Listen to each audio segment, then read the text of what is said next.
السلام علیکم ناظرین، ابشار نیوز سے ناصر عباسی آپ کو ویلکم کرتا ہوں جی۔ پچھلے پروگراموں کی طرح یہ پروگرام بھی سیم انسٹیٹیوٹ پر ہے، لیکن یہ ایک مختلف پروگرام ہے۔ یہ سویاں پڑی ہوئی ہیں اور عید کی رات کو چاند رات کا 10:30 بجے کے بعد پتہ چلا، اور یہ عدیل بھائی جو ہیں اور انہوں نے اور خوشی بھائی نے مل کے یہ سویوں کے پیکٹ لے لیے اور ایک بڑا دیگچہ سویوں کا بنا کے صبح جناب علی اپنی گاڑی میں انہوں نے لوڈ کیا اور لے گئے DHQ ہسپٹل، اور وہاں پہ جا کے جو پیشنٹس تھے، جو مریض تھے یا ان کے ساتھ آئے ہوئے جو لواحقین تھے جن کی عید کی خوشیاں اسپتال میں پھیکی پڑ رہی تھیں، ان کے لیے وہاں پہ یہ لے گئے۔ اب یہ وارڈوں کے اندر بھی گئے اور وارڈوں کے اندر جا کے انہوں نے مریضوں کے ساتھ بیٹھ کے عید کی سویاں خود بھی کھائیں اور مریضوں کو بھی ان لوگوں نے عید کی سویاں کھلائیں۔ ناظرین، یہاں پہ یہ بات بڑی دلچسپ ہے کہ جیسے ہی 29 رمضان کو افطار وین ان کی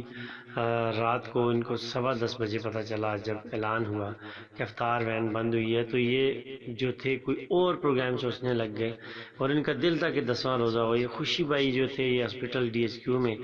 ان لوگوں نے پھر جانے کے لیے یہ سویاں بنائیں اور سویاں بنا کے یہ اجمل وحید صاحب خوشی بھائی اور عدیل بھائی جو ہیں یہ دونوں DHQ میں گئے، وارڈوں کے اندر، لیبارٹری کے اندر اور ہسپٹل کے اندر جو سٹاف تھا ان کو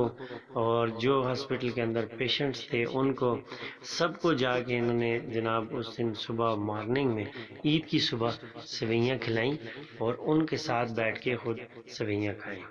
ایسے لوگوں کے لیے اللہ رب العالمین نے اس دنیا کے اندر بھی خوشیاں رکھی ہیں اور اس جہان میں بھی خوشیاں رکھی ہیں جو دوسرے لوگوں میں خوشیاں تقسیم کرتے ہیں۔ ناظرین، سیم انسٹیٹیوٹ کا دسترخوان چلانے کا پورا سال کے 12 مہینے جو ان کا پلان تھا، اب وہ عملی جامہ واقعی نظر آ رہا ہے کہ اس کو پہنایا جائے گا۔ ناظرین، ابشار نیوز سے